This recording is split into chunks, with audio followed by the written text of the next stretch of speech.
Hey guys, I'm Nick and welcome to our second episode of Sci-Finatics Live for 2023. And do we have an amazing show for you guys here today? I am joined by one of the stars of Star Trek Picard. You guys know him as Elnor. I am joined by none other than Evan Evagora. What is going on? How are we? I'm very well, Evan. How are you going, mate?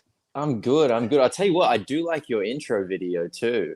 As soon as I saw that countdown and everything, I'm like, this is nice. Yeah, you got to get a bit of pizzazz going at the start of the show to jazz everybody up, sort of thing. Yeah, well, you nailed it. Yeah, oh, cheers. Thank you so much.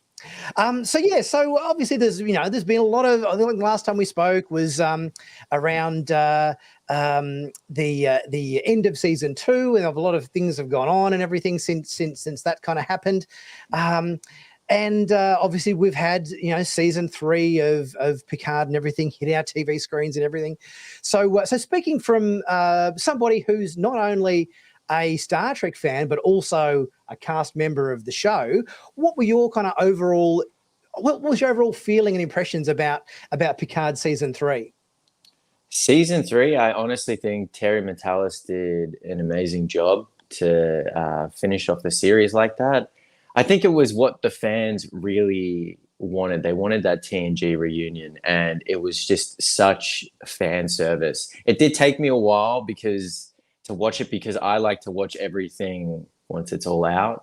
I think that's actually how you should watch the seasons of Picard. I don't like the whole waiting a week. Yeah, it needs to be like binge watched. Yeah, I'm thinking. The whole all of the seasons, because they are like gigantic movies, and when you're waiting, you forget information, and it's just, I think, such a more digestible show when you watch it all at once. But that ending, I mean, and that whole season 3 arc, and with Jack, would have loved Jack to have met Elnor. I think they would have gotten along very well. But yeah, he did an incredible job, and I guess that's what happens when you give the reins to someone who's an actual fan. Absolutely. We've got a message from one of our my long-time members here, Chuck A, who's been a member of the channel for many years. He's said hi, Nick and Evan. Hi, Chuck. Thanks for joining us on the stream today. So tell us. What were some of your favorite moments from season 3? I loved the Worf and Raffi team up. Raffi. Yep. Absolutely. But honestly, I think the teaser at the end was probably my favorite thing, because I thought, wait, I can give stuff away here. The show's been out long enough. Oh yeah. Like Q and Jack, I was just like, oh my. And it's his trial has just begun, and he really is, Picard's son. But so I read the scripts, so there was no real surprise for me. You know what I mean? Mm-hmm. Michelle Hurd was kind enough to send me everything, because I'm just really nosy and curious. Yeah. But I didn't see that. You all read all of the scripts before you watched an episode. Seriously? Yeah. Seriously? Yeah. I did. I did. So I knew stuff that was going to happen. So when people were asking me about season 3, I would say to them, just don't worry, you're going to enjoy it. It's going to be a really good, final season. But that Q scene, wow. Yeah. Just, it was a good setup. It was, and and I like the fact that at least they also said that Picard's trial has ended, but Jax is just beginning, kind of thing. So I think that was a nice closing the door on Picard in his relationship with Q, but opening it to whatever Jack's got going on in his time there. So despite obviously enjoying the season and everything, was it a little bit bittersweet being absent from it? Most definitely. But it's a large cast. In order to create a production like that, some things need to go. And unfortunately, Elnor was one of those things. I think it's kind of hard as well when you've got initial showrunners who have an idea of something, and then you've got other ones that come in because everyone has conflicting ideas on what to do with characters. Sometimes it can be a situation of too many cooks in the kitchen. So they really just let Terry do what he wanted to do, and I guess we weren't part of that vision, but no bad blood, no problem with that at all. He finished off the series really, really well. I honestly couldn't see a place where my character would fit into a storyline like that, unless it's just for pure prop reasons. He's just there because he's there. If there's no actual story to the character and no development, I probably wouldn't have even enjoyed my time on filming. I would have just kind of gone to work, said what's up, and then left.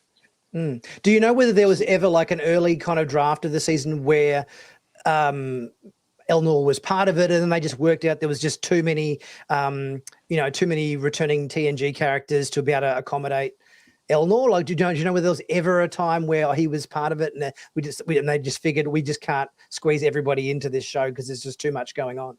No, from my knowledge, which is very limited, I do not believe that there was any mention really of me and Soji's return at all. But I mean, like, season 2 backing into season 3 was a big task for them to tackle. So you never know, like, we were finishing up season 2 and gearing towards season 3. So there was just a lot of stuff that was in the air, a lot of chaos is the wrong word, because I don't want it to sound like things weren't planned or prepared or anything like that. It's just a big thing to do. I mean, that's why people take 6 to 8 month breaks in between filming things. It's because stuff takes planning. So everything was just a bit like, chaotic and up in the air. And we found out, I think, maybe 2 weeks before season 2 finished filming, which was like 3 weeks before season 3 was about to start, that we wouldn't be back on the show. Who broke the news to you? Do you remember? Terry Metalis. Oh, Terry did. Right. Yeah. So spoke to Terry a few times on set, but he was Terry was the guy who was always writing. You know what I mean? He was story. Yeah. Trying to finish off the tweaks to the season 2 script and starting season 3. So it was one of the few times I spoke to him. It was a Zoom call, and I believe it was like, he rang me. We had like a FaceTime. He told me, there's kind of like not room for your character in the next season, just with the direction they want to go in the story. I said, yeah, no problem. Like, thank you for the opportunity. It's been great. I had a really great time. And then as soon as I got off the call with him, I believe then, because we all have a group chat, it was almost like a one by one, we all found out we weren't gonna come back. So we ended up going over to Michelle's house. I think Michelle came back though. So she was okay. She did. Michelle and Jerry. But you can't have one without the other. Yeah, it would have just been you and Issa and Allison, wouldn't it have been? Those Santiago as well. But although Santi, but he his character ended, like, we knew he wasn't going to be part of season 3 because his character stayed back in the past at the end of season 2. That is true, but sorry. There's a but. Yeah, I mean, there were. I believe early on in season 2 there was plans for him to pull a Philip J. Fry, and that's a Futurama reference. And right, he is his own grandfather, like great grandfather. But there was plans or talks initially early for him to either come and bring the family, or for him to have another ancestor, I believe, that is still out there in the future / present. Gotcha. So yeah, it was literally all of us.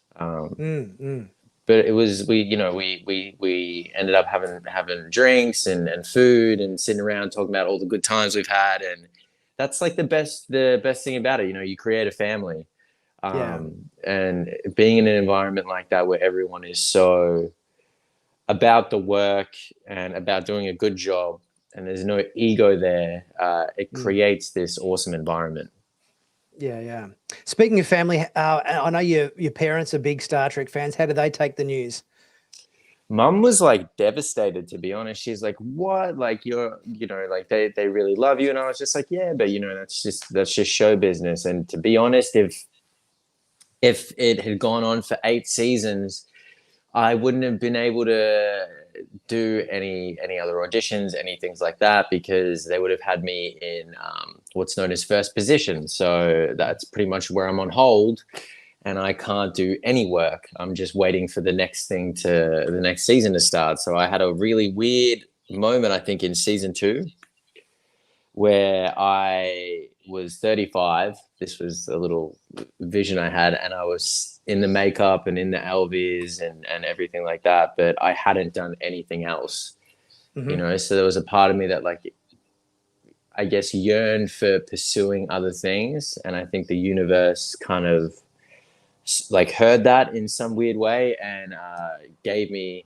what I wanted, which is to say, like, if I was 35, Yeah. when I am, and if I got offered to step into his shoes again, I would 100% take it. But I don't know if I would do that for 10 years just straight. Yeah, fair enough. So I remember when one of the I can't remember whether it was the first time we had a chat after season 1 or whether it was during the post season 2 chat, but I remembered that when we were talking about it, and I think I asked you if you had one wish for something that Elnor could do on the show. I remember you said you'd love it if Elnor had like a sparring session with Worf, and obviously Michelle Hurd got to do exactly that. In season 3, as we see here in this picture. So yeah, what I hope she didn't kind of rub that in too much. What were your thoughts about watching that scene, and did you speak to Michelle about it? Well, she actually spoke to me. She called me up and she was like, "You won't believe it. Like, I've been doing stunt training and, like going through like the motions for the fight. There's this, because there's a lot of action for her this season." And honestly, I was nothing but happy for her, because the few times that we'd see each other in the stunt room last season, she'd see all of the stuff I'm doing, and she's very, proficient in martial arts. And there was I could see this kind of like spark and like yearning to get more involved with that stuff. So I was nothing but happy for her. And she's a boss. She looks so amazing. You know what I mean? Yeah. So it was a happy moment when I heard that from her. Yeah. I mean, it was a great scene, but I suppose at the same time, there's, as I was watching it, I guess I couldn't help think about that conversation we had, and that how good it would have been to see something like this image here. Oh, that's cool. I like that. Good work on the Photoshop there. Yes. I thought that would have been fun. I mean, as fun as it was to see Raffi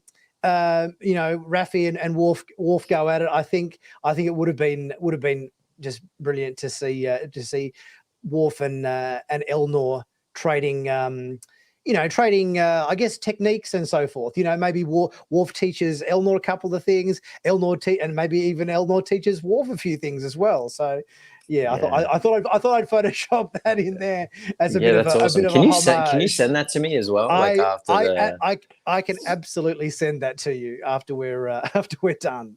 All right, awesome. Yeah. So yeah, if Elnor had have been part of season 3, how do you think we would have seen him involved? Do you think he would have been tagging along with Worf and Raffi with what they were doing, or do you think he would have been doing something else? I think he would have been tagging along. Yep. There's just something in me that doesn't think he belongs in Starfleet at all. I think he was raised by the co-op Malat, and he was only in that environment due to the circumstances he was put under. And then I don't think he's really the only thing I know is that he wants to help as much as he can. But I don't think going into a place where there is a set of rules that he must obey. He doesn't like following the rules. He likes following his heart. So I just don't, it's like Seven back in the day. Yeah. Just this like rogue. So I don't, if he was to be in season 3, I imagine it would be him being kicked out of the academy, having already been kicked out, or probably having left, and then going, and then probably Raffi begrudgingly taking him with her because she wants him to find his own path. I can imagine him being like, well, I'll find it with you. Or, maybe just off somewhere on a Borg cube, a broken Borg cube, traveling space. Oh, yeah. Yes. Yeah. Oh, Trekkie Bree, who was one of the guests in my last live stream. She just wanted to let you know how much the community loved you in season 1. Thanks, Bree. Oh, thank you, Bree. That's really nice. I loved me in season 1. What a line! What episode! So cool. Yeah.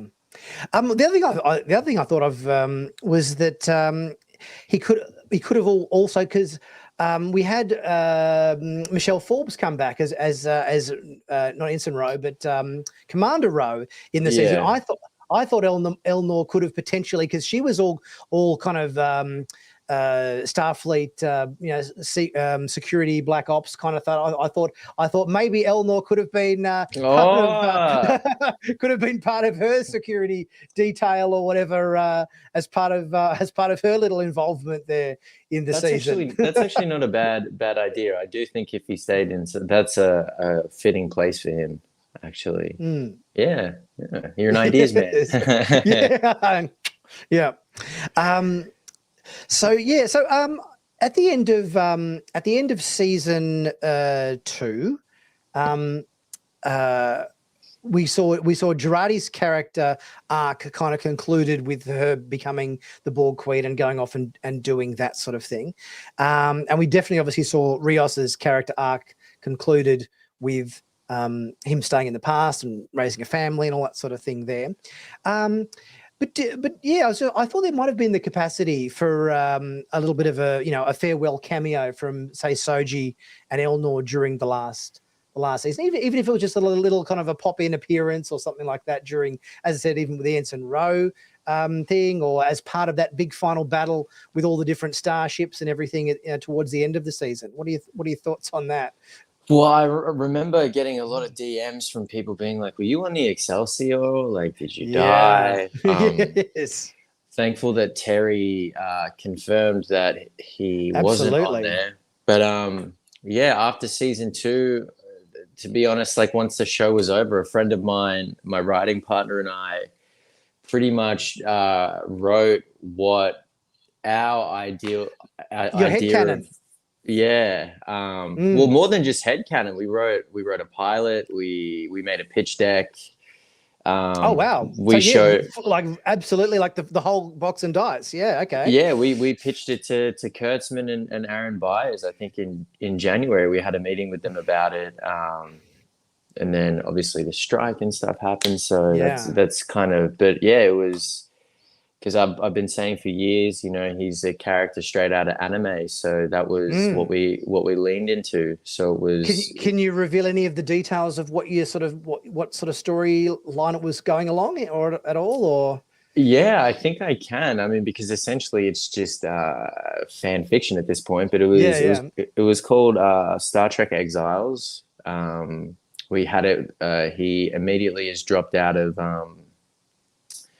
He dropped out of Starfleet, and that was to return back home to Vashti, because in season 2 he receives a call from help for help, and when he goes back, everyone there has been on the planet's been decimated. We see this odd construction of Borg technology, and we also run into a Klingon who was following. The path of destruction. It was a Klingon called Alexander, who was now who's now in his we did son of yes exactly. So we added that sparring scene in there because in our version of it, because I wanted that sparring session with Worf, and I ended up getting it with the son. But we developed characters. What was the timeline it was setting? Was it literally set like? It would be going on simultaneously? While season with three. season 3. Yeah. Right. But Okay. honestly, it could if it does get picked up, if it does gain any kind of interest, it could be after the events of season 3. It's pretty much just after the events of season 2. But yeah, we had the pilot written. We have drawings and animations of the characters, vignettes. Wow. We went all out, and All out. Yeah. yeah, we've got season and series arcs. Wow.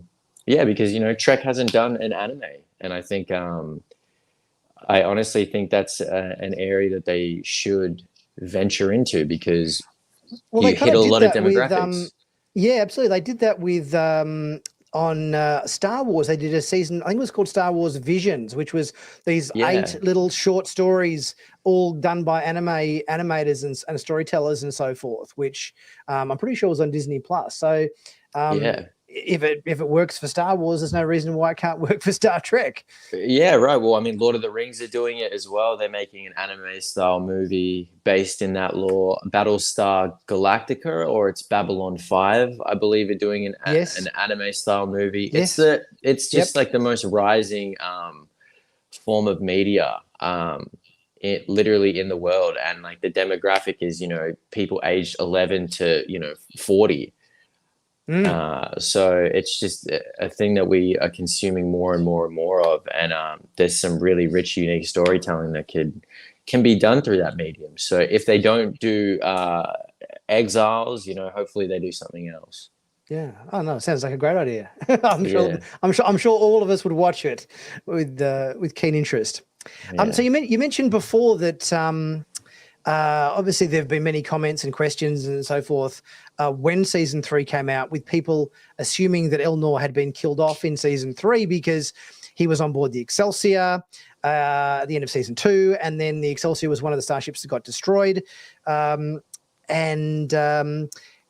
you mentioned, Terry Matalas seemed to go quite considerably out of his way on more than one occasion to debunk this rumor and to confirm that Elnor was not on the Excelsior when it was destroyed. Fear not, Elnor is alive. So does this maybe mean that, if, for example, Star Trek Legacy were to get greenlit, there might be a little opening there for Elnor, perhaps? I mean, I think that would be up to Terry or whoever gets put in charge of a project like that. And the fans, they're not going to bring back someone who people don't want to see. But, it would have to be, for me to come back to Legacy, for him, not just myself, but for him, it would have to be an engaging story. I'd like to see a lot more character development. I'm not saying that in an egotistical way where it's gonna, it's Star Trek Picard for a reason, and secondary characters, I think, like Elnor, need to have space to grow, but also just can't be there to say catchphrases and swing his sword around. So it would have to be, I think, the right idea. I think our visions would have to align for me to come back. But if it was a great story, if it was a story, a season like season 3, it would be hard to say no. Very, very hard.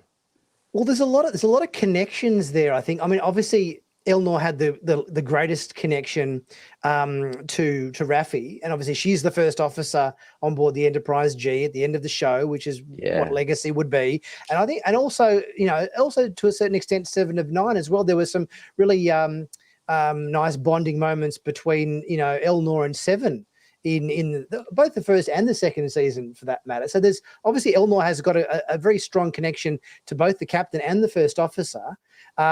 He's got essentially like a half brother almost in Jack Crusher, because Elnor was kind of like I guess like almost like a foster son or something to Picard, So there's plenty of connections there between Elnor and the other sort of principal characters who we know would be on the show if it did in fact get made. So yeah, I think there's a lot of avenues there that sort of a lot of threads that connect themselves to Elnor. Yeah, most definitely. I'd honestly say half of his family are on Enterprise G. So it does make logical sense, and I do think I can almost see like a Kirk and Spock kind of relationship between him and Jack. Oh, look, I think Elnor and Jack could have the next best Star Trek bromance, akin to, Harry Kim and Tom Paris, or Chief O'Brien and Dr. Bashir. I mean, there were some great bromances in Star Trek history, and I think here I'm going to pitch an episode to you right now. This is an episode pitch. I can see an episode where, obviously, Jack and Elnor are buddying up on the Enterprise, and Elnor being a little bit maybe unsure of himself. He's a little bit, he has got that little bit slight bit of naivety about him. I reckon there's some girl there, and I think having Jack Crusher kind of coaching him, being a bit of a wingman to Elnor. I was just saying, like Tom Paris and Harry Kim doing the whole Delaney sisters kind of routine. I can see Elnor being on a very awkward kind of first date, Jack Crusher being a bit more of a suave kind of, confident character, is kind of trying to give Elnor some tips about, relationships and that sort of thing. And just seeing Elnor, because obviously Elnor has got the absolute candor. So he would be pointing out all of these faux pas that you're not meant to point out to women or whatever on your first date. Do you know what I mean? I reckon that would be a great a great scene between Jack and Elnor. What do you think? I think that honestly would fall really in line with those kind of like classic comedic Trek episodes. You need to talk to someone if Legacy happens. You need to be in the room. I'll pitch that to Terry I'll pitch it to Terry if the show gets up. Yeah. Yeah, you definitely should. I think that's I can really imagine that. I can imagine Jack being, just beyond like observing the date and everything, and Elnor kind of like looking over, and I think it'd be great. Yeah, it almost have that sort of Cyrano de Bergerac kind of, where he's almost kind of whispering in your ear, trying to feed you some, some suave lines of to sort of, to get whoever you're out with, in a favorable position, and maybe Elnor's not quite hearing, maybe there's a communicator in his ear and he's not quite hearing things, perfectly. Yeah, I think there's plenty of opportunities for some great moments. Yeah, I think there could be some holodeck date simulations. I think it'd be great. Yeah, that's a really good idea. Unless of course. I wouldn't. My instinct is this wouldn't be the case. But do you think Elnor would have any jealousy towards Jack? Like because Elnor is like the foster son to Jean-Luc, and now that Picard's got an actual son in the form of Jack Crusher, is it like would Elnor feel like he's kind of been swept under the rug a little bit? I actually think it'd be the other way around. I think it'd be weird. Yeah. Well, I think it'd be Jack, because it'd be, imagine me talking and saying, he used to visit me when I was, like 6, 7, and then all of a sudden, he'd and read the Three Musketeers, yeah, and then we'd fight each other, So I think there would be a little bit of mutual jealousy, but also like this understanding that this guy who is this figure or father in our lives is also, although everyone sees him as this amazing, iconic figure, we both understand that he is also very flawed in a way that most people wouldn't understand. Which I think would be, it's almost like a trauma bonding. Yes, Oh no, we've got a dropout again. Hang on, we'll just wait for Evan's internet to catch up again. Hopefully, come on, it's got to catch up. While we're waiting for Evan's camera to catch up, well, there we go. He's back again. I'll quickly say thank you to Chuck for Thanks, leaving Chuck. a super thanks. Awesome live stream, great interview. Thank you so much, Chuck, for that. That's all right. I had a chance to do that while your camera was refreshing. Okay, cool. What was I saying? Okay, yeah, they would it'd be like a trauma bonding kind of moment, which I think would actually like make them closer. Because you know what I mean? It's like one of those things like my father's fucked up. Yeah, my father's fucked up too. Oh, it's the same thing. You know what I mean? Like it's I think they would have probably the strongest connection out of everyone in the possible legacy spin-off. Absolutely. And I think there's so much gold to be mined with not only those sort of situations like we just mentioned, but because let's face it, Jack is a bit of a loose cannon.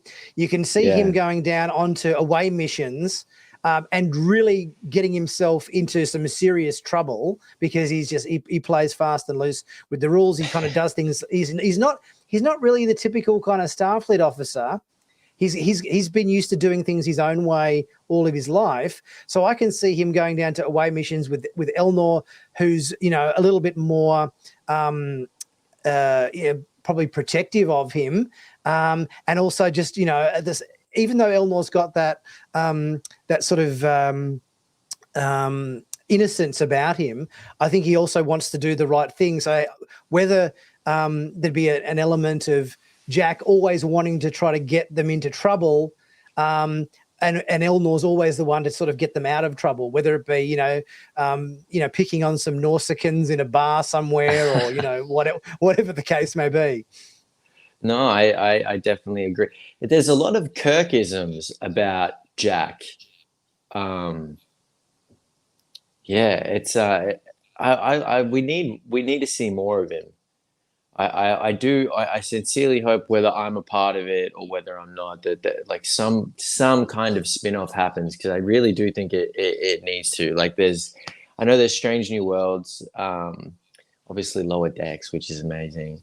And then we've got Section 31 coming out, like that movie. But there's really, I just wonder, like, I know there's space for another, because Disco's ending as well. I know there's space for another Trek show. I think, we have the Academy show as well coming out, which should be, although that one I'm pretty sure is set in the Discovery timeline. So it's involving whether it's Tilly and whatnot, after Discovery ends, telling stories about Starfleet Academy in the 32nd century, from what I gather. Yeah, I mean something which makes logical sense. You got to have a spin-off in that timeline too. But then also, I do think 3 seasons of Picard and the reception of this last season. Yeah, something needs to happen. Well, there's the petition. You know about the petition for Legacy, yeah? Yeah, I think they got like 50,000 signatures. Yeah, or something. there's I think it's probably like closer to 60 now. I think last time we did a live stream, it had exceeded 50, and that was a couple of weeks back. So it's probably crept up to 55 plus, heading towards 60 by now. So I think they would need 100 for it to get done. Well, get done. Strange New Worlds got done on 39,000. Yeah, I think so. The legacy petition certainly blown that out of the water. So it's almost that's nearly. Well, I mean, it is double.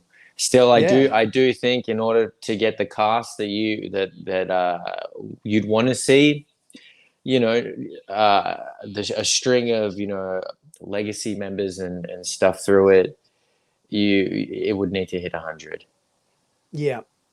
100 is like a guarantee of 3 seasons of legacy. shot back to back to back, so you know it's gonna happen. Yep.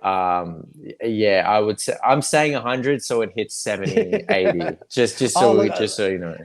I mean, it's already the highest petition ever, with the most amount of signatures ever signed for a Star Trek show. So even if it doesn't get 100, it's still blown every other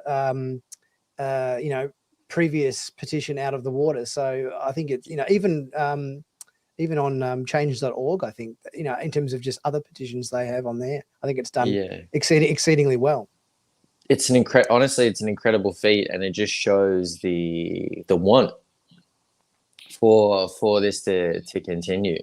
And they do, like Kurtzman. I mean, people, in my opinion, can be quite mean about Alex Kurtzman online and his vision for Trek, and I don't think people realize how open and willing to explore the Trek universe and what his vision is.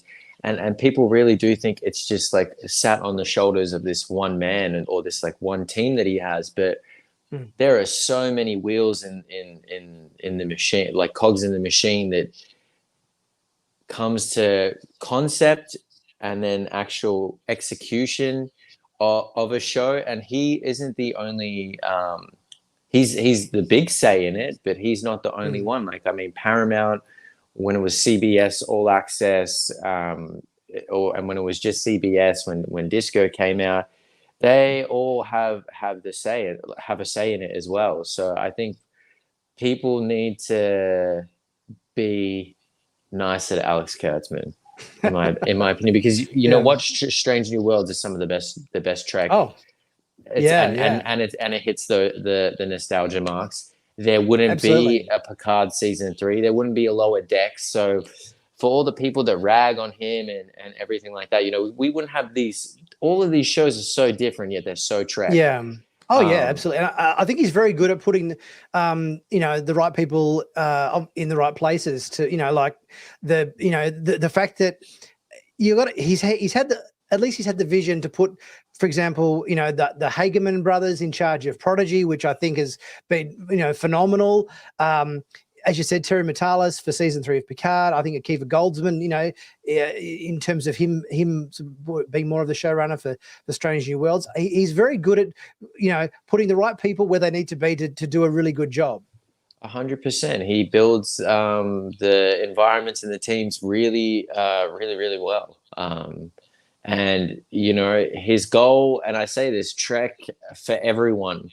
And looking back on every other iteration of it, these are the most diverse ones that I've seen in terms of story. There is literally a show 5-year-olds can watch now and digest it. That wasn't the case when I was younger and growing up. I was watching an adult show. You know what I mean? Well, not an adult show, but like a mature show, a show that I didn't understand the message behind until I started getting older. So I was 5. I just wanted to see cool shit. I wanted to see stuff. Yeah. I'm allowed to swear on here? Yeah. Okay, cool. Just wanted to make sure. I wanted to see stuff blow up. I wanted to see fighting. I wanted to see, you know what I mean? But since his introduction to Trek from the JJ verse, I think he's done an incredible job. And I know people rag on that too, which is. There's been I was going to say in the last couple of years or whatever, there's literally been, I think, a Star Trek series that has tailored itself towards every single demographic. Obviously, you've got Prodigy for the younger kids, but also something that's interesting enough that adults can quite happily watch and get something out of as well. Yeah. You've got, I think, Discovery tended to appeal to the sort of the 20s and 30 somethings more, and then obviously you've got shows like Picard season 3, where all of us people who are a bit older and grew up with Next Generation and everything, that sort of 35 to kind of 55, 60 kind of demographic, has really got behind that. So there's really and obviously, I think lower decks as well. Obviously, I think Yeah. probably appeals to the whole broad spectrum of demographics. So there's really there's been a Star Trek show that I think has been able to appeal to every different age group, which I think is really good. Yeah, it's a renaissance. It really is, because people like to crap on Enterprise from back in the day, and I'm one of them. But it's good. Like, looking back on it, it's good, and I think the people who, lack of a better word, are hating on Trek, one, you're still watching it, and two, I think in 10 years' time, when people are going to be talking about Picard season 3, the whole 3 seasons, the people that weren't on board are going to be on board then, and then they're probably going to be shitting on whatever's out then. But that's the good thing about Trek fans and the fandom is, even when people disagree, they're not assholes about it. It's actually like a very non-toxic fan group, which I'm very proud to be a part of. And then also, it's great as an actor as well, because even if people don't like you, they're not really vindictive about it. I know a lot of like Star Wars actors who have been criticized about their race or about or their gender and things like that. Like, they're just like torn apart for absolutely no reason. You could be purple and have 5 arms and 6 eyes, and if that fan, people in that fandom don't agree with it, it's based solely on that instead of performance and storyline and things like that. So very, very blessed to be a part of the Trek fandom. Absolutely. Yeah. So, looking back at the 2 seasons of Star Trek Picard you appeared in, what moments, what scenes do you remember most fondly about your time on the show? I remember fondly the heist episode when we're all standing around and Elnor was kind of confused as to why we're all getting dressed up. I remember that because it was my first scene, and I got put in the wig and the get up, and Jonathan Frakes was directing, and I just felt so out of my element and out of my depth. The room was extremely hot because they didn't realize how much I sweat in that outfit yet. Like, it hadn't clicked. So AC was not an option at that point. And right. I just remember panicking and not being able to look anyone in the eyes and stuff. And then it was Patrick who came over to me and spoke to me, and he was telling me how everyone gets nervous and how he, even before the start of filming the first episode of season 1, he had a moment where he didn't think he could do it, and that kind of like made me feel better. And then I think another really memorable scene for me is when we were on the Universal lot and we were filming Vashti, and it was the scene where I cut that dude's head off. Yes. And it was in my mind. I because I had to speak Romulan, and I spent so long, Nick, trying to learn how to memorize your lines. And pronounce this alien language. And it was Frakes directing, and I remember him checking in. I think, when someone is extremely green or new to act, like acting on that kind of like a production that big, they want to make sure that I'm okay. Frakes saw me. It's actually funny, that day Frakes saw me walking from the front of the lot all the way to the back, and I walked through the entrance, and he pulls up in a car. He's like, "What are you doing?" It was like 4 a.m, and I'm like, "Oh God, I'm walking a set." And then he's like, "Hop in." And so I hop in, and then he says, "You don't have a car?" I was like, "Jonathan, like it's America. I don't have a license. I've been here like 4 weeks." And then he's like, "So where are you staying?" And I'm like, "I'm staying up in Santa Clarita, where the thing is." He's like, "Why the hell are you staying there?" And I'm like, well, production suggested I move close to set, so like my travel time wasn't that far.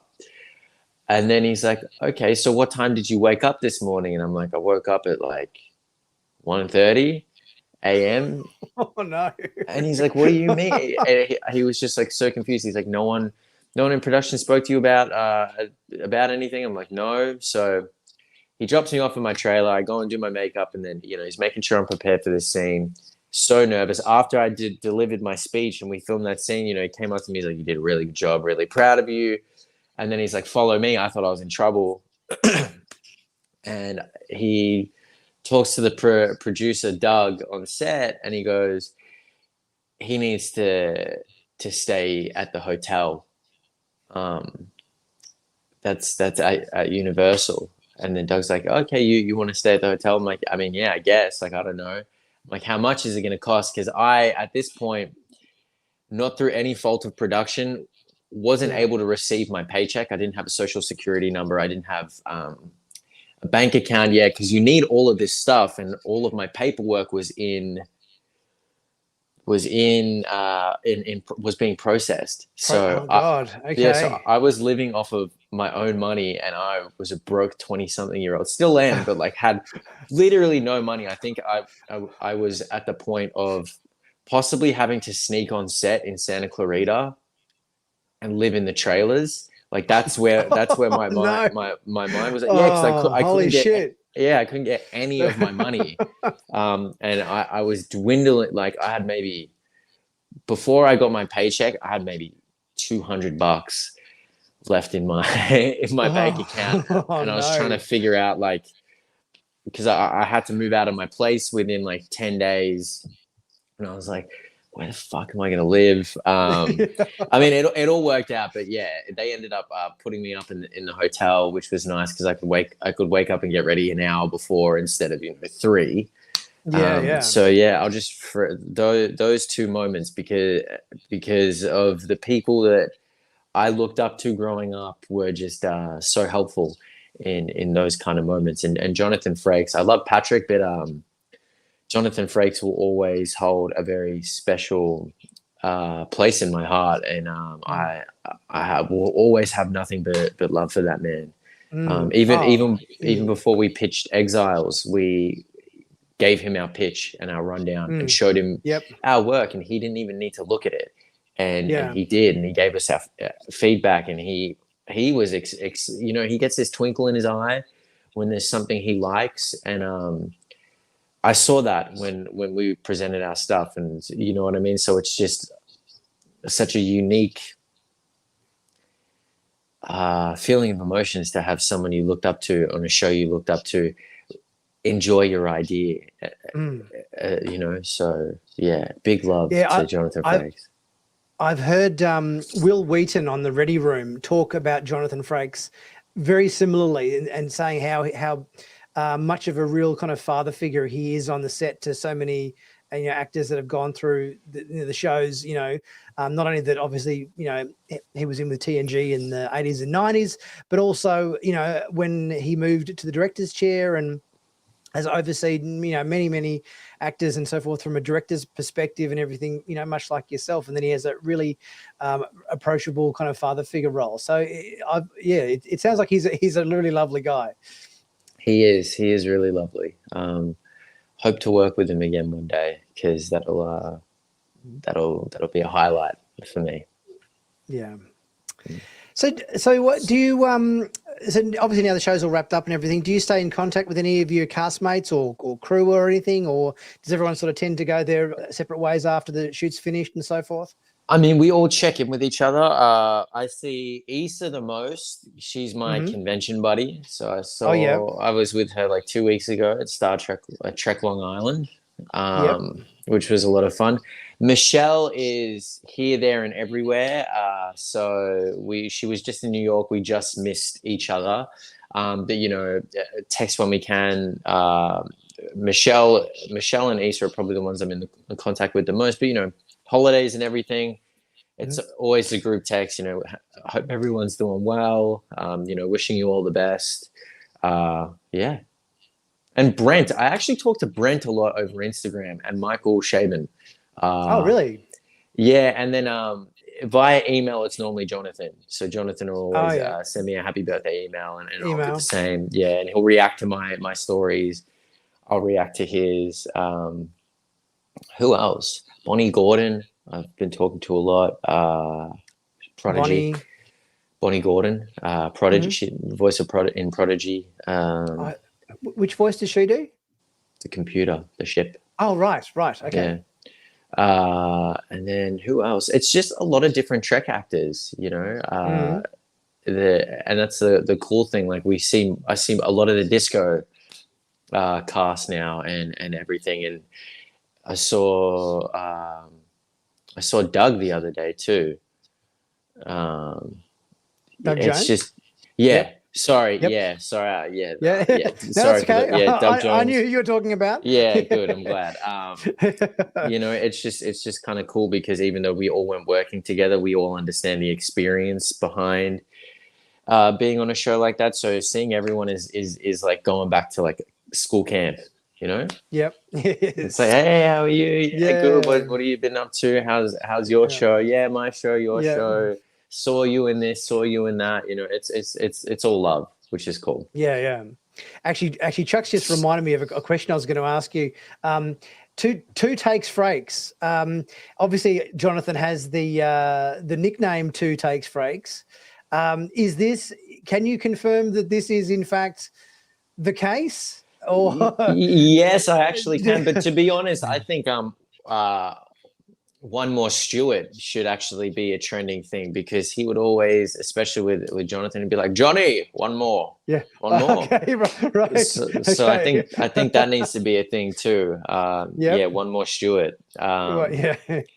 One for fun. But Yep. and you know, seeing them seeing them on set together is great too.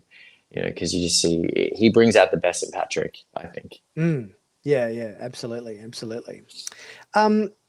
If you could appear in another Star Trek series, either as Elnor or as maybe a relative of Elnor, a bit like how, remember in Star Trek 6, Michael Dorn played a relative of Worf.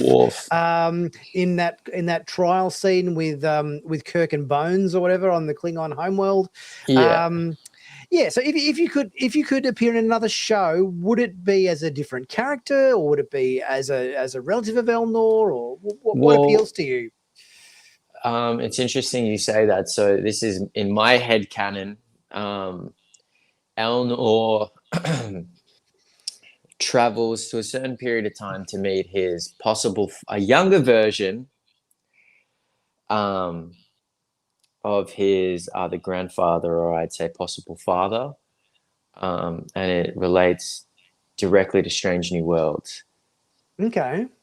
Because in my head, thanks to the JJ verse and everything that happened with Romulus, I believe that his father was sent to try and help fix the star, and as a consequence, his father gets sent into another dimension or another period of time.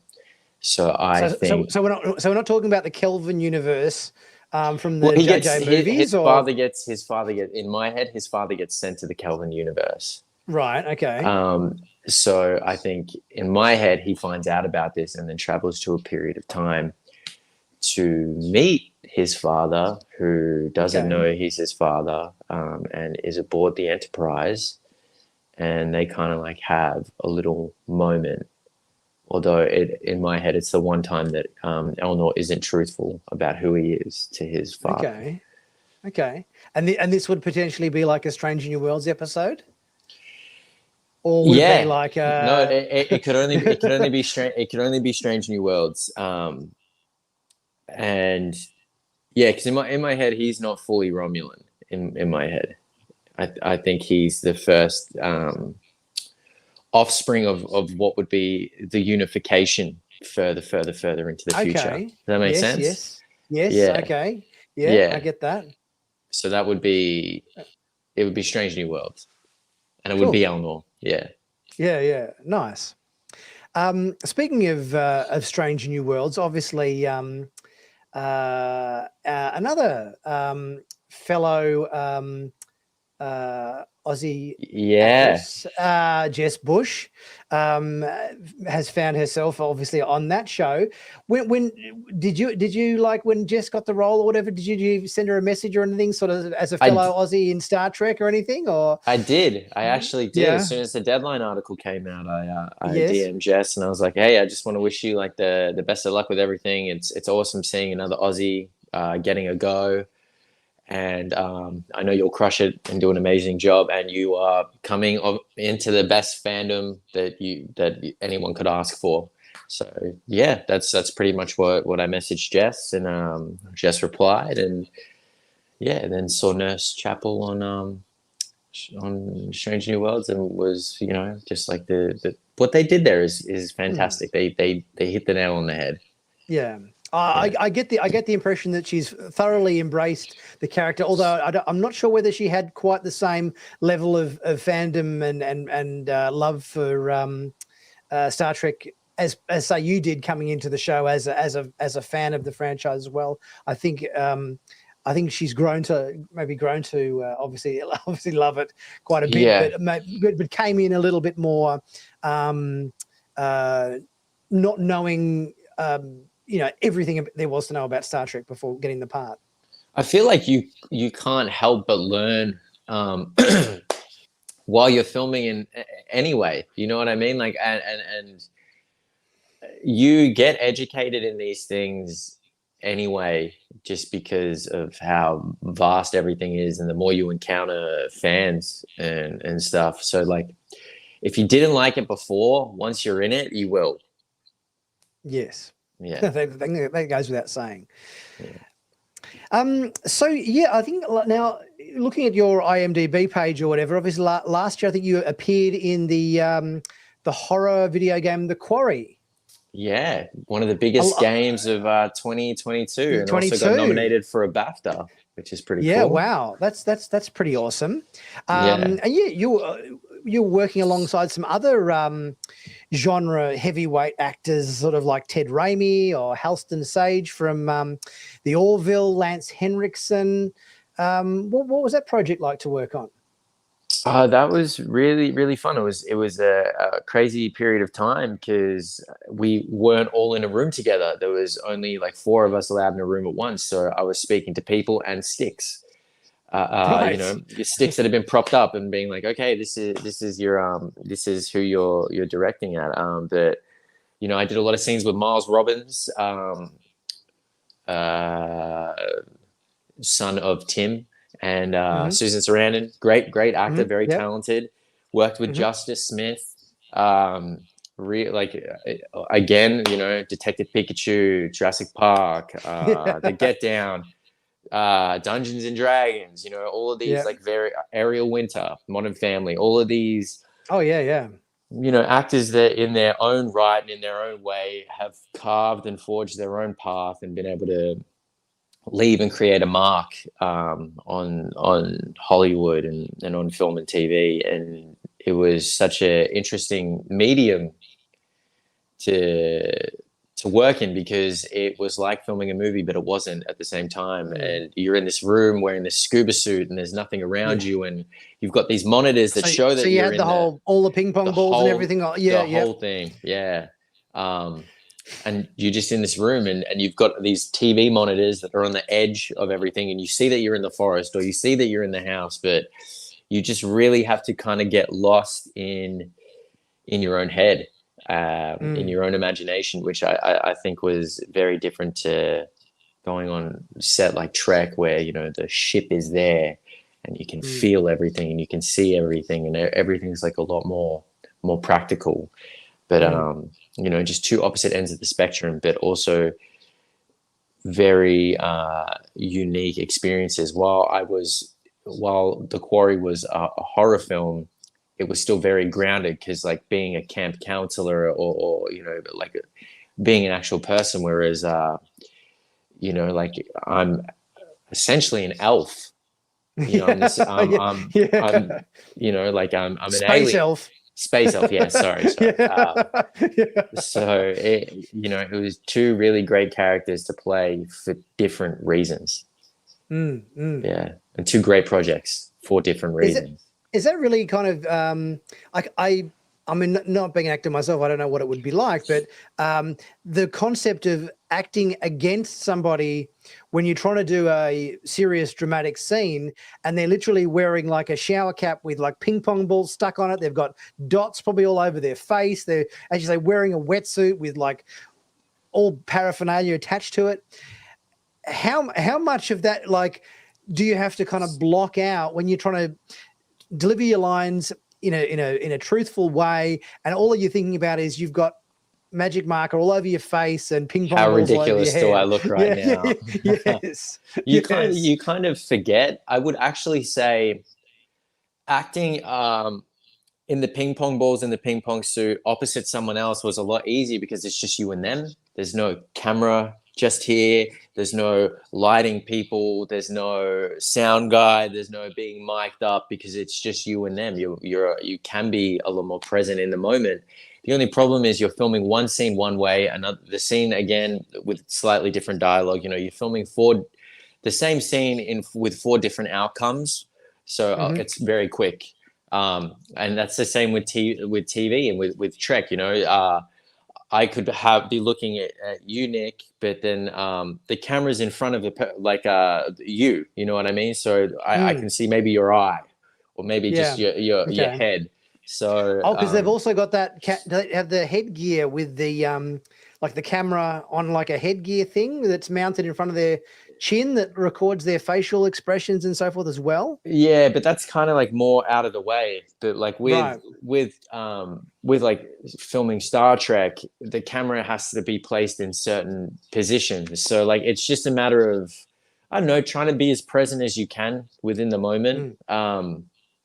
And also, if you can't deliver what you think is your best effort, you also kind of just have to be okay with it being at like 60% or 80% for this take and everything like that, because you can't be too in your head with this, because you can't be too in your head with anything, really. You know what I mean? So try and step off the ledge. Yes, absolutely. So yeah, I mean, tell me a little bit about obviously, since finishing up working on Star Trek and everything, and obviously got other projects and everything on the go. Sort of tell me about a typical day for you as a working actor. Are you sort of, are you on set places? Are you sort of reading scripts? Do you have a lot of downtime? Tell us a little bit about that sort of I have a lot of downtime. I finished up at William Esper acting studios because I just wanted to kind of like sharpen my tools, learn a few different things. But normally, like, typical day is not with the writer's strike. Everything's very, very slow. I hope that the WGA, get the terms that they really want. I think everyone is entitled to what they think is fair and adequate compensation. Studios crying poor all the time is ridiculous when people are making millions and millions and millions of dollars. So just share a piece of the pie. When they're not asking, I don't think, for anything that's outrageous, unreasonable. No, they won't even meet them in the middle. There's no compromise being made whatsoever. So I believe that SAG is due to strike in like maybe soon or something like that. And once that comes to, everything comes to a halt. So things lately have been slow, but my typical week is like get sent my auditions, read through them, read the script, see if it's an appealing thing. I don't normally say no to much because I think any audition is just an opportunity to act, and I love to do that. So learn my lines, work on whatever accent it is I'm doing, whether it's English, whether I can do my own, whether it's American, and then it's like what region is it, how educated is this person, just things like that. And then it's taping, sending it in, feeling like I did a shit job, going over it again, being like, this is what I need to work on. It actually wasn't that bad. And then just moving on from there. Writing a lot. I wrote Exiles with my writing partner Shane Zaransky, who was also a published Star Trek author. Okay. Wrote a few books under Simon and Schuster. Check him out. What else? Right, and then just like a lot of writing. Like I'm working on a short film at the moment. We just wrote a pilot for a series where me and my writing partners are also working on another script to submit to Tribeca film writing competition for 2024. So we've got until like November to submit that. So we're working on a few different things, and I think that's really helped my creative process. I think it's been a good outlet, and I also think it's helped me understand character a bit more from a more personal, an even more personal perspective. And there's no such thing as a bad person. I mean, I say that with a grain of salt. So that there is such thing as bad people, but majority of the time that person doesn't think they're a bad person, and it's interesting to jump into the why of that. Okay. Yeah. Speaking about auditions and so forth, someone's left a message. Dante has just given us a message in the chat saying, "Do you have an accent?" Like you were saying, you do auditions. So now that you said that, we've got some questions going on here. Can you give us a if you were doing an audition and taping it with an American accent, you're going to give us a demo? Give us a demo. I mean, like normally it's like standard US accent. It'll be like, "Hi, how are you? I'm good," or some crap like that. But there's normally like a sentence that people normally say that gets them into it. And I hate standard US accent. Like, to be honest, there's no one in the States that sounds like that. Okay. Literally no one. No, it's like back in the day there was like an accent called transatlantic, and it doesn't. Yes. It's there's no region. So lately I've been going around New York and listening. Oh dear. Come on, catch up.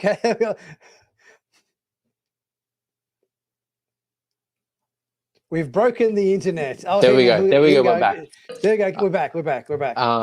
So I've been like going around like listening to people in New York talk, and like it's very interesting. Like the difference from that and like and LA, like California, every it's like Australia, you know what I mean? Like you've got bogans. Do you have a favorite, like region, like I don't know, New York versus Southern versus Boston versus whatever? I would say I don't mind a New York accent, but then even within New York you've got like the Bronx and then the Brooklyn accent, and then like you Staten Island and Long Island, and then you've got Jersey. So it's just interesting that in this entire pocket that we call New York there are so many different things, and then you got like the Italo-American accent,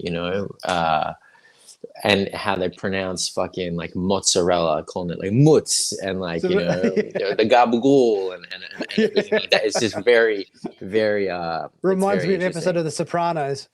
It like it really does. It's like hearing someone from like like yeah, you going? It's hey, how you going? It's just like one of those things. And then you've got people in Turak who talk preposterously, like with with a slight like British twang to it. But I definitely prefer the East Coast accent. I just think there's more character there. I think the Californian accent, everyone's trying to present something that there's like I always listen to them like, that's not your accent, there's no grit there. So okay. Cool. Do you want to give us a little demo? No. I need to like warm up. Need warm up time. I have vocal exercises I have to do and stuff. Otherwise, what's one exercise you do to help you warm up? Is there like a phrase or something you'll say to kind of get into the swing of it? Yeah, there's a few. So there's the Colonel murdered 30 gerbils under the earth. There's what are you doing? Where are you going? Spit your gum out. I shoulda, woulda, coulda. Have to, gotta, wanna. It's just all of those. Like it's like do you remember those things we did with pronunciation in elementary school? It's that. So it's just like lines like that. And is that our car? Is that our car? Yeah. Just stuff like that. And Yeah, yeah. then, Sounds like yeah, it works. thank you. Yeah, that was Yes. very, very rusty. I was out last night, yelling at the top of my lungs to some nice music, to some early 90, no, late 90s and early 2000s R&B. So Yep. the voice Okay. is a little strained today, but That's all right. yeah. So yes, obviously you're in New York at the moment. You've been living there for a little while. Mhm. Can you tell us anything about any of the projects you're currently working on? Yeah, I've got this short called Cassandra and Abigail, and that's essentially like a retelling of Cain and Abel, a Hmm. modern retelling. I think the opening line of that is "I'm not my brother." Of the biblical thing is "I'm not my brother's keeper," and God Hmm. asked unto Cain, "Where is thy brother? I'm not my brother's keeper." Um, it's a really nice psychological kind of like thriller, which the pages run about like 20 minutes, and then the short. And then I've got this project called The Less We Hear that it should be shooting in September, I believe, back in Australia. Um, it's about a young boy from the Cook Islands who comes over to study business at university in Australia, set in the 70s, Hmm. where homosexuality is illegal, Okay. and he enters into a relationship with his professor, but it is not necessarily consensual, and it really dives into the fact that uh, the abuse of power within a relationship and manipulation, and just because someone is of age, that doesn't necessarily make the relationship consensual. Okay. Yeah. Interesting. Mm. And will that be for theatrical release, or is that on one of the streaming services, or I do you know believe where that's? I believe we want to do a festival circuit push for that, Okay. just to get Yep. as many eyes on it as possible. Um, I mean, I don't know if I can talk about like the streaming Mm. services that are interested in it, because I know there's like two or three. Um, but yeah, some really good actors, some really good Australian actors, some really good international actors as well are attached to it. Hmm. And it'll just be a nice, meaty character to dive into. Yeah, Cool. be fun. Cool. Be fun. Yeah, yeah, absolutely. So speaking to you as a strictly a Star Trek fan, and not necessarily an actor or whatever. What other out of all the different Star Trek iterations that are going to be hitting our TV screens and everything this year and coming up next year and everything, which ones do you have a special place in your heart for? What are you most keen to see The coming up? crossover. Oh, the crossover with Lower Decks and Strange New Worlds, yeah. Yeah, that I think that's honestly the thing I'm most excited about, to be honest. I don't know what's going on with because of the strike Episode with. 7.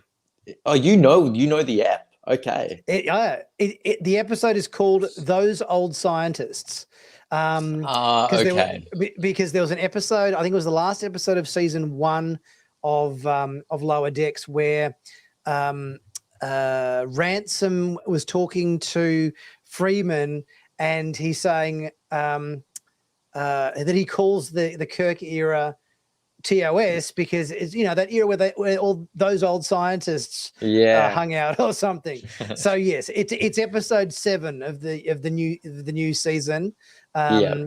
So yes, we've got a few episodes to wait before we get into the crossover ep. But I'm looking Mm. forward to that one as well. Yeah, the trailer for the new season looks good. I want to see Kirk. I want to see what Oh, I Paul want. Wesley's Kirk. Yeah, I just want to because I know it was from a different timeline that we Mhm. meet him initially.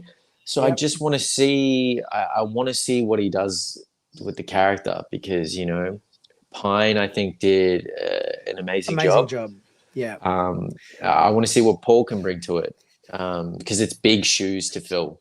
Oh yes, I think everybody.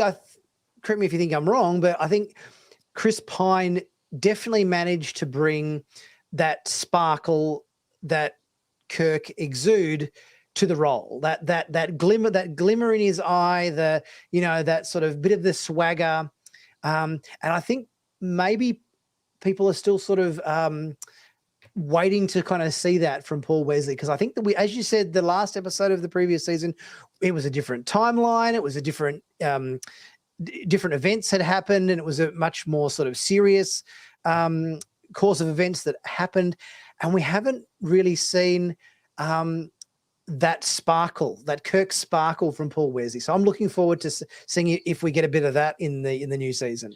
Yeah, I'm hoping we do. I mean, I've seen the different types of characters he can play. Big Vampire Diaries fan. Oh, we've lost Evan's internet feed again. Normally it catches up. We normally have to wait about 10 seconds and then it all we're back. Returns to normal. Here we go. 3, 2, 1, and we're back. All right. So I've seen him play different characters within the Vampire Diaries universe, and they're so different from one another. So I think I think if he's able to bring that in a show, that was popular. I know it was a YA show, but he's a good actor for a reason. So I hope he does it justice because I think he can. Oh yeah. I think so. I think so too. Fingers crossed. So just in terms of, I was wondering whether you have any funny stories or anecdotes you might be able to share with us about doing the various rounds of the sci-fi convention circuits and so forth. Is there anything has happened? Any funny anecdotes or stories that you might have on that front? I mean, no real nothing crazy ever happens because the fans are just so amazing. But on the last convention, I met Oded Fair. He was in Discovery, but he's also in The Mummy. And he started speaking to me, when we were in our green room, and I was just like, I could barely get a word out. And then I finally spoke to him the next day. I'm like, look, I'm sorry if I made an idiot of myself. I am just I watched The Mummy for an entire summer, every day. Yeah. Because I don't know if you remember, but Pizza Hut. Do you remember Pizza Hut back in the day? It was you buy 2 family pizzas and you get this VCR tape of The Mummy. Yeah, it was The Mummy and The Mummy Returns. It was American Pie and American Pie: The Reunion, and there was I don't know 5 more other back-to-back movies. Does that sound familiar? Oh, geez, I mean we're probably talking back the mid-90s or something. I'm guessing it was 90s, 98 maybe, I think. Yeah. Or maybe even 2002. But we're talking over 20 years ago. Yeah, absolutely. So stretching the memory, yeah. So I just told him about that. That was pretty interesting. One night, I was, it's a long day and it's great. And being able to converse with everyone is amazing, for a long period of time. But I will say, talking all day, I can't do that without getting tired. And I'm not saying I don't want to talk and I don't want to converse. I'm just saying like anything, it can you need rest, you need a recharge. And there was 4 weddings going on in this convention place too, and the phones were you couldn't get a hold of anyone. So I wanted a late night snack, and I had to go down to the bar in the foyer or the lobby foyer. To order from the bar. And then as soon as I got to the bar, I was trying to get the bartender's attention. Wasn't being a dick and snapping my fingers or anything. Was just waiting. And next thing you know, a bunch of the fans come over and hand me a drink. And I'm sitting there chatting with them, and 15 minutes goes by, and I'm like, all right, this is 1 drink. That's it. I got to order my food. Try to get the attention of the bartender. And then, the people I'm talking to are like, okay, don't worry about it. Like, I'll get their attention. I'm like, all right, cool. Turn around, I talk, 10, 15 minutes go past. I look down, there's a drink waiting for me.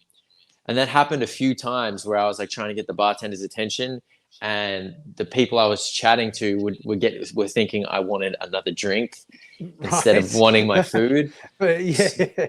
So I just ended up getting like a bit like blitzed when I just wanted to eat food and like have an early night. But that wasn't a negative experience because it was great. I got to, outside of doing the signings and then coming to my table, I was just able to chat with everyone, which is it was fun and it was totally worth it. I'm glad the phones up in my room weren't working, because I would have missed out on a really nice moment. Yeah. Oh, that's a good story. Yeah. Now to finish off, we did this last time. We had the live stream a couple of weeks back where we finished off the live stream with a quick game of Star Trek Heads Up. The way this works is you can go first. You'll need to cover your eyes with your hands or something similar, and I will basically give you clues to Star Trek questions, and we'll see how many you can get in a minute, and then we'll do the same thing for me and see how we go. All right. Wait, so I'm just gonna look down. Okay, is that cool if I just do it like this? That's totally fine. Okay. This is one of the founding member races of the Federation. It's not Vulcan. They look like pigs, like bushy beards. They look like pig-faced kind of aliens. Tellarite? That's the one. Okay. This would be, I guess, the type of alien that looks human. When they talk about an alien that is biped, has got similar features to human, this alien would be described as a biped. That's too. I need skip more. That one. Humanoid. It was humanoid. I'll skip it. Oh, humanoid. Okay. This is a holodeck character played by Jean-Luc Picard, 1950s detective. Sherlock Holmes? No. No. 1950s detective. Patrick Stewart. Jean-Luc played him. Don't tell me. Don't tell me. Yeah, I was just about to say that. Something Hill. It was Dixon Hill. And when you said a bipedal alien, I was just trying to think of like humanoid. I was just trying to think of a species. That one was humanoid. Yeah. Okay. Okay. So this time, let me position the camera. Yeah. Right. I'll just close my eyes. Okay. Well, here we go. You ready? Yeah, I can see. I think I can see. Okay, you can see. Cool. Yeah. Okay. This is the pleasure planet that everyone. Riser. Yes. Go up. Just go up. I'm not gonna. I will. No. Swipe up. Oh. Skip it. Yeah, skip it. No. Oh. Okay. So this is the part of the ship that makes it go really fast. The warp core. Yeah, but a different last word. Specific, more specific. Warp engine. We can count that. Yeah, that counts. Go. Okay, Yep. Good, it was warp drive. You know what I mean? Warp drive. Right. Okay. Go up. Swipe up. Skip it. Yeah. No. I had that one. Okay, so this is a Star Trek DS9. They are aboard a what? It's just a basic name. A space station. Yes. Yeah. That's it. What was it? You skipped Chekhov. I was gonna start speaking. I don't know if it's derogatory, but like a Russian accent or whatever. Right. Oh yeah. Captain. I was gonna do that. Was pretty much. Oh yeah. You totally should have done that. Yeah. I know. It doesn't matter. You did better than I did. Oh, all good. I wish it went for like 3 minutes. Yeah, you know what I mean. The thing is there's no settings in the app to change the time limit on it. I think it just does it for a minute. Yeah. We used to play during lockdown a lot. We used to Oh, play yep, Heads Up, yep, yeah. So yep. we had the Trek ones, but my mates didn't know anything about Trek.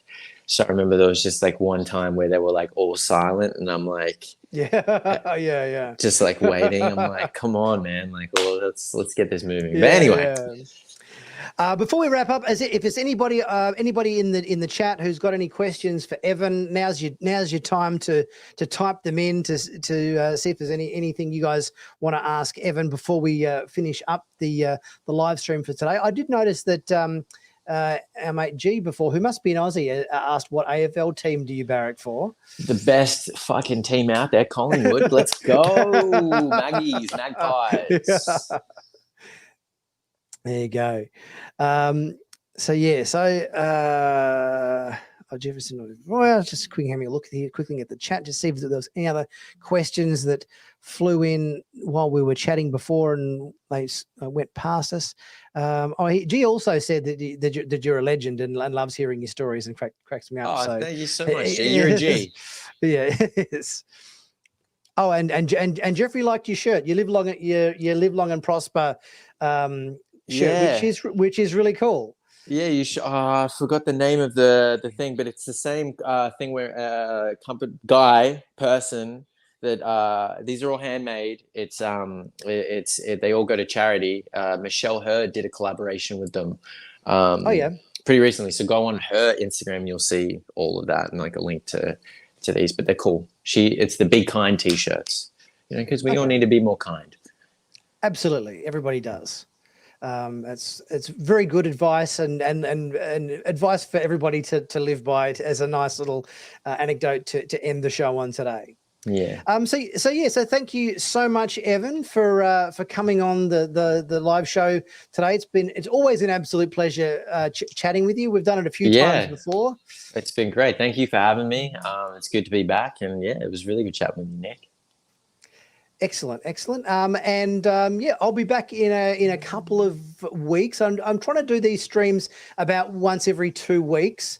We've got one. Yeah, it's another couple of weeks, and we'll have another one. And I've got a couple of, and then we'll have about 3 or 4 guests on for the next one. I thought you, as important as a guest as you are, I thought it was important that we just do a one-on-one for this one. But my next one we'll just have the next one. Next one will be a few other Star Trek YouTubers on with me as well, chatting about this and that and everything. That'll be in a couple of weeks' time.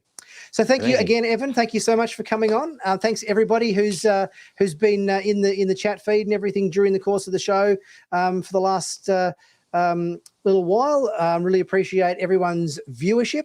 Hope everyone's enjoyed the live show today, and we'll see you again on the next live show. We'll see you then. Thanks.